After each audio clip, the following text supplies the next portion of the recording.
அனைவருக்கும் அன்பான வணக்கம். மோண்டா புயல் காரணமாக 16 மாவட்டத்தில் அதாவது 25/10/2025 பள்ளி மற்றும் கல்லூரிகளுக்கு விடுமுறை என்ற மாதிரி ஊடகத்தலங்களில் செய்தி குறிப்பானது வெளியாகி கொண்டிருக்கிறது. மழையின் வீரியம் ஒருபுறம் இருக்க தமிழக அரசானது ஏற்கனவே தமிழகத்தில் நாளை அதாவது சனிக்கிழமை அனைத்து பள்ளிகளும் செயல்படும் எனவும் அறிவிப்பு வெளியாகியுள்ளது. தீபாவளிக்கு மறுநாள் விடுமுறை அளித்ததை ஈடு செய்யும் வகையில் நாளை பள்ளிகளில் முழு நேரம் செயல்படும் எனவும் செவ்வாய்க்கிழமை கால அட்டவணைப்படி பள்ளிகள் இயங்கும் என்றும் ஏற்கனவே சுற்றறிக்கை அனுப்பியிருக்கிறது. இந்த சூழ்நிலையில் சென்னை வானிலை ஆய்வு மையம் பல்வேறு மாவட்டங்களில் கனமழைக்கான எச்சரிக்கை விடுத்திருக்கிறது. வங்கக்கடலில் நிலவிய காற்றழுத்தம் மத்திய வங்கக்கடலில் காற்றழுத்த தாழ்வு மண்டலமாக தீவிரமடைந்தது.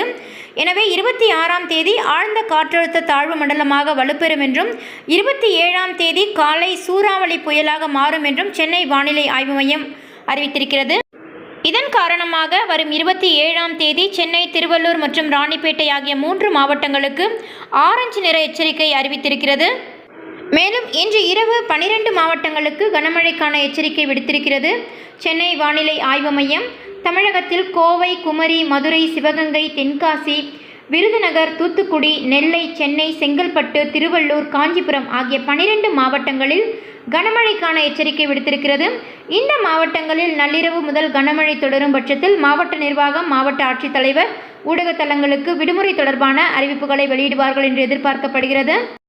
தொடர்ந்து பள்ளி மற்றும் கல்லூரிகளுக்கான விடுமுறை தொடர்பான தகவல்களை தெரிந்து கொள்ள நம்ம சேனலை மறக்காமல் சப்ஸ்கிரைப் பண்ணிக்கோங்க. நன்றி, வணக்கம்.